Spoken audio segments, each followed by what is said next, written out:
नमस्कार। मैं प्रदीप सरदाना अपने प्रदीप सरदाना शो में आपका स्वागत करता हूँ।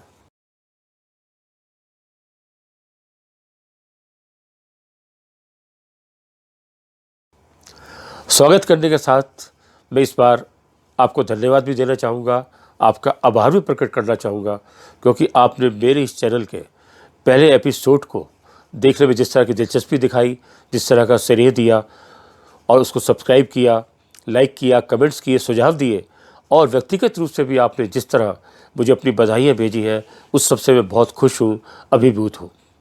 और मैं उम्मीद करता हूँ आप आगे भी मेरे इस चैनल को इसी तरह अपना श्रेय देंगे और कुछ इससे ज़्यादा ही देंगे। और साथ ही मैं उन लोगों से भी उम्मीद करता हूँ, दोस्तों से उम्मीद करता हूँ, जिन्होंने अभी तक इस चैनल को सब्सक्राइब नहीं किया, वह भी कृपया इसको सब्सक्राइब कर लें, इसको लाइक करें, अपने कमेंट्स करें। इसके अलावा इसके बेल आइकन को दबाना ना भूलें, जिससे जब भी मेरे नई वीडियो आए तो उनकी सूचना आपको यथा समय मिलती रहे। तो अब हम बात करते हैं आज के एपिसोड की, आज की चर्चा की। आज हम बात करेंगे उत्तर प्रदेश के नोएडा की उस फिल्म सिटी की जिसको बनाने की घोषणा उत्तर प्रदेश के मुख्यमंत्री योगी आदित्यनाथ ने गत 19 सितंबर को ही की थी। जैसे उन्होंने घोषणा की कि अब उत्तर प्रदेश के नोएडा में एक भव्य और विशाल फिल्म सिटी का निर्माण होगा, तो सभी तरफ उसका बहुत ज़ोरदार स्वागत हुआ। खाली उत्तर प्रदेश से ही नहीं, मुंबई के फिल्म उद्योग से भी और दक्षिण के फिल्म उद्योग से भी अच्छी प्रतिक्रिया आई। और उत्तर प्रदेश के लोग तो इतने खुश हो गए कि उनको लगा कि अब हमारी फिल्में हमारी माटी में बनेगी, हिंदी की फिल्में हमारी माटी में बनेगी। असल में क्या है कि हम अगर देखें तो हमारी जो हिंदी फिल्में हैं वो मुंबई के अंदर ही बनती आ रही है पिछले लगभग 80-90 साल से कह सकते हैं। जबकि जो तमिल की फिल्में हैं वो तमिलनाडु की चेन्नई में बनती है, जो पहले मद्रास था। और जो तेलुगु की फिल्म है वो तेलंगाना के हैदराबाद में बनती है। और जो कन्नड़ की फिल्म है वो कर्नाटका के बेंगलोर में बनती है। और जो मलयालम की फिल्में हैं वो केरल के तिरुवनंतपुरम में बनती है। और इसी तरह जो बांग्ला की फिल्में हैं वो पश्चिम बंगाल के कोलकाता में बनती है। और ऐसे ही पंजाबी की फिल्में पंजाब में बनती है ज़्यादातर। हरियाणा की जो फिल्में वो भी ज़्यादातर हरियाणा में बन रही है। तो फिर हिंदी की फिल्में महाराष्ट्र के यानी मराठी प्रदेश के राज्य में क्यों बने, मुंबई में क्यों बने। इसलिए ये बहुत दिनों से चर्चा चल रही थी कि मुंबई जैसी एक फिल्म सिटी, मुंबई से भी बड़ी फिल्म सिटी एक उत्तर प्रदेश में होनी चाहिए जहाँ हिंदी फिल्में बने। और इसके लिए कभी लखनऊ की चर्चा होती कि लखनऊ में बने, कभी कहा जाता था आगरा में बने, कभी कहा जाता था कानपुर में बने, और कभी उन्नाव के लिए भी चर्चा हुई।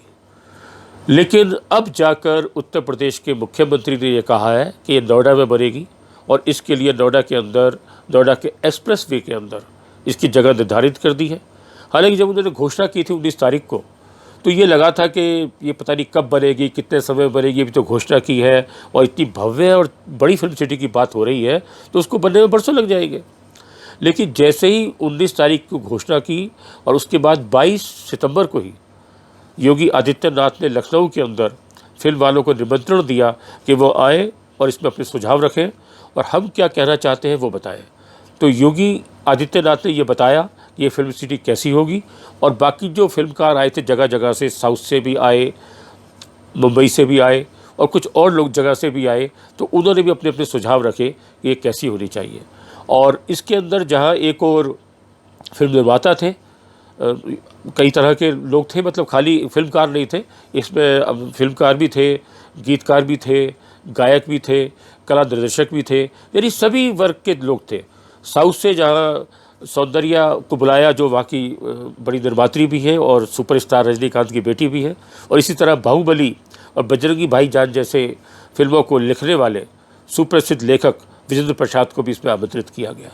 साथ ही अनुपम खेर, परेश रावल, मनोज जोशी, इसी तरह उदित नारायण, कैलाश खेर, अनूप जलोटा, मनोज मुंसिर, इसके अंदर जो है फिल्मकार भी कई थे, जैसे अशोक पंडित, ओम राउत, शैलेंद्र सिंह, विनोद बच्चन। तो इस सभी तरह के लोग आए और सभी ने अपने अपने विचार रखे। असल में देखा जाए तो एक फिल्म सिटी नोएडा के अंदर अभी भी है, जो वहाँ के सेक्टर 16 में है। इसका निर्माण 1987 में किया गया था और यही सोचकर किया गया था कि हिंदी की फिल्में हिंदी राज्य में बने, उत्तर प्रदेश में बने। और वहाँ एक 100 एकड़ ज़मीन 1987 के अंदर अलॉट की गई थी और मुंबई के लगभग 16 फिल्मकारों ने वहाँ जगह ली, प्लॉट लिए और अपने स्टूडियो बनाने की बात की। मुझे याद है वहाँ सबसे पहले यश चोपड़ा ने अपना स्टूडियो का उद्घाटन किया था उस सेक्टर 16 में, जो आज इतना कंजेस्टेड है, जहाँ पैर रखने की जगह नहीं है। वहाँ मिट्टी मिट्टी थी, ऐसा लगता था आप कहीं रेगिस्तान के इलाके में आ गए या बीकानेर में आ गए हैं। तो सबसे पहले यश चोपड़ा ने वहाँ उद्घाटन किया, उसमें मैं गया था। उसके बाद ईगल फिल्म का उद्घाटन हुआ जिसमें शम्मी कपूर, FC मेहरा का जो था, उसमें भी मैं गया। साथ ही वहाँ बोनी कपूर और अनिल कपूर के पिता यानी सुरेंद्र कपूर, उनका भी एक स्टूडियो यहाँ पर था, उन्होंने भी इसका उद्घाटन किया। फिर गुलशन कुमार जो टी सीरीज़ के मशहूर कैसेट निर्माता रहे हैं, बहुत बड़ी बड़ी फिल्में भी आजकल बन रही हैं उनके बैनर से, उनका भी गुलशन कुमार के स्टूडियो भी वहाँ पर बना। साथ ही साउथ से भी LV प्रसाद, पूर्णचंद राव, इनके स्टूडियो भी वहाँ पर बने। और इनके अलावा और भी कई लोग थे, मुझे याद आ रहा है विनोद पांडे थे, पद्मिनी कोल्हापुरी थी, कमलेश्वर थे, यानी कई लोगों के स्टूडियो थे। लेकिन वहाँ हुआ क्या कि उद्घाटन तो हुए, लेकिन धीरे धीरे ये हाल हुआ कि वहाँ जो ज़्यादातर ओरिजिनल रोटी थे उस ज़मीन को बेच गए और वहाँ पर और स्टूडियो बन गए, जो न्यूज़ स्टूडियो बन गए, जो न्यूज़ चैनल्स के स्टूडियो है, यानी फिल्म नगरी नहीं बन सकी। वहाँ पर ईगल फिल्म ने हालांकि वह जोर शोर से शुरू किया था, वह उसमें शूटिंग भी हुई। बाद में संदीप मारवा ने अपना मारवा स्टूडियो शुरू किया, वहाँ भी शूटिंग हुई। इस समय सिर्फ मारवा स्टूडियो है जहाँ पर अभी भी फिल्मों की और TV सीरियल्स की शूटिंग होती रहती है।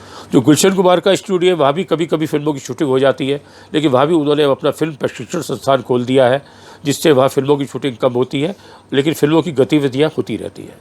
तो इसलिए ये लग रहा था जब नोएडा में एक फिल्म सिटी 32-33 साल पहले बनी, वो कामयाब नहीं हो पाई, तो अब ये योगी जी का नया सपना है, क्या वो कामयाब हो पाएगा? तो मैं आपको बताऊंगा ये फिल्म सिटी कैसे होगी और उस फिल्म सिटी, पुरानी फिल्म सिटी से जो सेक्टर 16 में है, उससे कैसे अलग होगी। देखिए, ये जो फिल्म सिटी होगी बहुत ही भव्य और विशाल होगी। इसका जो मास्टर प्लान मीटिंग के अंदर 22 सितंबर को योगी जी और उनकी टीम ने पेश किया, वो इतना अच्छा, इतना भव्य, इतना आकर्षण है, जिसको देखकर ही मन करता रहे जल्दी से फिल्म सिटी बन जाए, यहाँ तो नज़ारे बदल जाएंगे उत्तर प्रदेश के नोएडा के।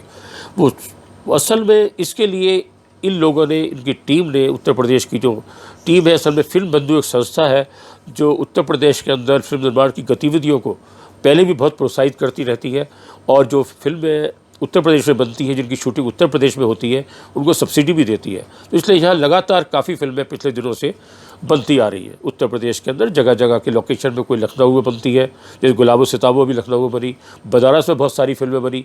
तो ये जगह जगह काफ़ी फिल्में वहाँ पर बनती रही है।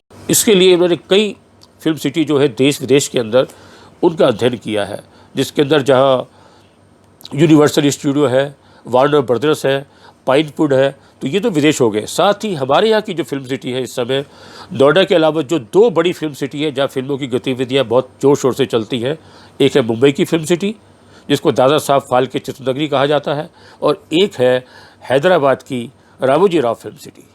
असल में रामोजी राव फिल्म सिटी जो है वो इतनी देश की भव्य और इतनी बड़ी फिल्म सिटी है, जिसको देखकर ही मन बहुत लुभाता है, और वहाँ का जो वातावरण है बहुत ही आनंददायक है। और वो ऐसी चित्रनगरी है, ऐसी फिल्म सिटी है जो पूरी दुनिया के अंदर मशहूर है, और उसकी जो भव्यता है उसके लिए भी, और सबसे बड़ी भी। ये जो फिल्म सिटी जो है, रामोजी राव जो सुप्रसिद्ध फिल्म निर्माता है साउथ के, पद्म विभूषण भी हैं, उन्होंने बनाई थी 1990 के शुरुआती दौर में, और ये 1996 में शुरू हो गई थी। और सबसे बड़ी बात यह है कि इसका कॉन्सेप्ट ये है कि आप यहाँ स्क्रिप्ट लेकर जाइए और फिल्म का प्रिंट लेकर आइए, जो अब जिसको हम डिजिटल प्रिंट कहते हैं, आप उसको लेकर आइए, तो आपको ये सारी सुविधा मिलेगी। शूटिंग भी हो जाएगी, लोकेशन भी मिलेगी, फिल्म एडिटिंग भी हो जाएगी, पोस्ट प्रोडक्शन भी हो जाएगा, संगीत भी हो जाएगा, सब कुछ हो जाएगा, और आप उसका प्रिंट तैयार करके यहाँ से बाहर निकलेंगे, यानी एक ही छत के नीचे सारा काम हो जाएगा। जबकि उससे पहले जो फिल्म सिटी थी वो महाराष्ट्र में बनी, मुंबई के अंदर बनी, जो काफ़ी चर्चा में हुई, वो 520 एकड़ में है, जो कि हैदराबाद की फिल्म सिटी है उससे लगभग चौथाई हिस्सा है, और उसके अंदर 1977 के अंदर शुरुआत हो गई थी। और आज वहाँ पर मुंबई की जो फिल्में बनती है, ज़्यादातर हिंदी फिल्में, उसकी 70% फिल्में उसी जगह बनती हैं। और सीरियल वालों के लिए तो ये फिल्म सिटी बहुत ही अच्छी है। यहाँ पर लगातार इतने सीरियल्स बनते रहते हैं, जितने भी हम सीरियल्स देखते हैं उनकी ज़्यादातर शूटिंग यहाँ पर होती है। तो ये जो अब फिल्म सिटी बनेगी, ये एक्सप्रेस वे पे, जो यमुना एक्सप्रेस वे कहलाता है नोएडा के अंदर, उस पर बनेगी सेक्टर 21 में, और इसका जो एरिया होगा वो होगा 1000 एकड़, यानी जो रामोजी राव सिटी है उससे लगभग आधा होगा। लेकिन कोशिश ये की जा रही है कि उस टक्कर की फिल्म सिटी बने जिस तरह की रामोजी राव है। क्योंकि रामोजी राव फिल्म सिटी के अंदर सबसे बड़ी बात यह है कि इतने खूबसूरत सेट है, जहां आपको एयरपोर्ट का सेट भी मिलता है, रेलवे स्टेशन का सेट भी मिलता है, मंदिर भी है, अदालत भी है, अस्पताल भी है, तालाब भी है, यानी आपको वहाँ 5 स्टार होटल भी है, रहने के लिए फ्लैट्स भी है लोगों के लिए, यानी सब कुछ वहाँ पर है। तो इसलिए कोशिश ये की जा रही है कि जो नोएडा की फिल्म सिटी बनेगी उसके अंदर भी सब कुछ हो, वहाँ भी एयरपोर्ट हो, वहाँ भी रेलवे स्टेशन हो, वहाँ भी गार्डन हो। तो इसके लिए काफ़ी अध्ययन किया गया है। दुबई के भी थीम पार्क को स्टडी किया गया है कि जिस तरह का वो थीम पार्क है वो भी यहाँ बने।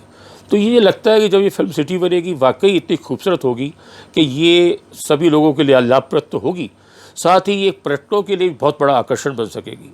जिस तरह रामोजी राव फिल्म सिटी को देखने के लिए पर्यटक जाते हैं टिकट लेकर, इसी तरह यहाँ भी ये प्लान किया जा रहा है कि ये भी जब फिल्म सिटी बने यहाँ पर भी लोग आए, टिकट लेकर इसको देखें। जहाँ शूटिंग हो रही है वो एरिया डिस्टर्ब ना हो, बाकी सभी एरिया को ले देखें।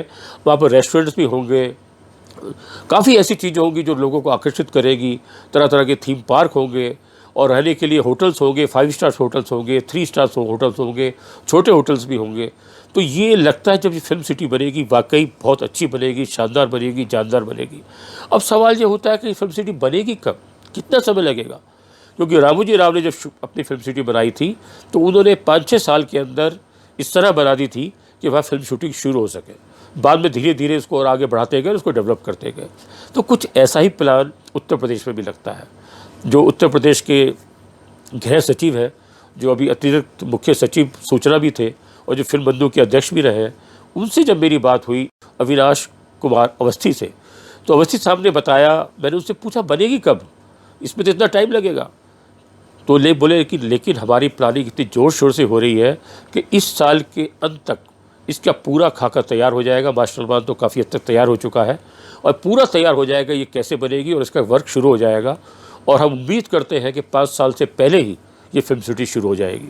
बहुत अच्छा होगा अगर ये फिल्म सिटी 5 साल के अंदर बन जाती है तो उत्तर प्रदेश के नज़ारे बदल जाएंगे, नोएडा के नज़ारे बदल जाएंगे और यहाँ की जो प्रतिभा है उसको अच्छे मौके मिलेंगे काम करने के और हिंदी फिल्में यहाँ बन सकेगी, ऐसे उम्मीद करते हैं। अभी सबसे बड़ी बात है कि एक चीज़ फाइनल नहीं हुई है, जो बड़ी बात है कि इस फिल्म सिटी को जब बनेगी तो उसको उत्तर प्रदेश सरकार चलाएगी, ठीक उसी तरह जिस तरह महाराष्ट्र के अंदर जो फिल्म सिटी है उसको महाराष्ट्र की सरकार चला रही है, या रामोजी राव की जो फिल्म सिटी है उसको रामोजी राव खुद चला रहे हैं, या फिर ये फिल्म सिटी ऐसी बनेगी जो अलग अलग प्रोड्यूसर्स को प्लॉट्स दिए जाएंगे, वो अपने अपने स्टूडियो बनाएंगे, तब काम होगा। अगर ये फिल्म सिटी उत्तर प्रदेश सरकार खुद चलाती है तो मुझे लगता है ज़्यादा कामयाब होगी, क्योंकि महाराष्ट्र की फिल्म सिटी भी इसलिए कामयाब हो रही है। अगर इसके अंदर अलग अलग प्रोड्यूसर्स को प्लॉट्स दिए गए, अलग लोगों को प्लॉट्स दिए गए, उनको फिर स्टूडियो निर्माण के लिए कहा गया, तो उसमें काम विलंब भी हो सकता है। और ज़रूरी नहीं कि कुछ दिन बाद अगर उनको लगा कि हमें यह फ़ायदा कम हो रहा है, उस तरह का लाभ नहीं मिल रहा, तो वो इस प्लॉट को बेच कर जा सकते हैं, जिस तरह की नोएडा की सेक्टर 16 की फिल्म सिटी के साथ हुआ। लेकिन उम्मीद करते हैं कि योगी जी का ये सपना, एक भव्य फिल्म सिटी, एक विशाल फिल्म सिटी, इसको बनाने का सपना सच होगा और ये जल्दी बन सकेगी और हमें बहुत खुशी होगी। उस दिन का इंतजार रहेगा जब ये फिल्म सिटी बनेगी। अब इस फिल्म सिटी को लेकर आगे क्या क्या होता है, क्या क्या गतिविधियाँ बढ़ती हैं, कितना काम आगे बढ़ता है और क्या योजना बनती है, ये सब मैं आपको आने वाले एपिसोड में बताऊँगा। और चलते चलते एक बार फिर ये कहूँगा कि आपने अगर हमारे इस चैनल को सब्सक्राइब नहीं किया तो इसको सब्सक्राइब करें, इसको लाइक करें, इसको कमेंट्स करें और इसको शेयर भी करें। धन्यवाद। जय हिंद।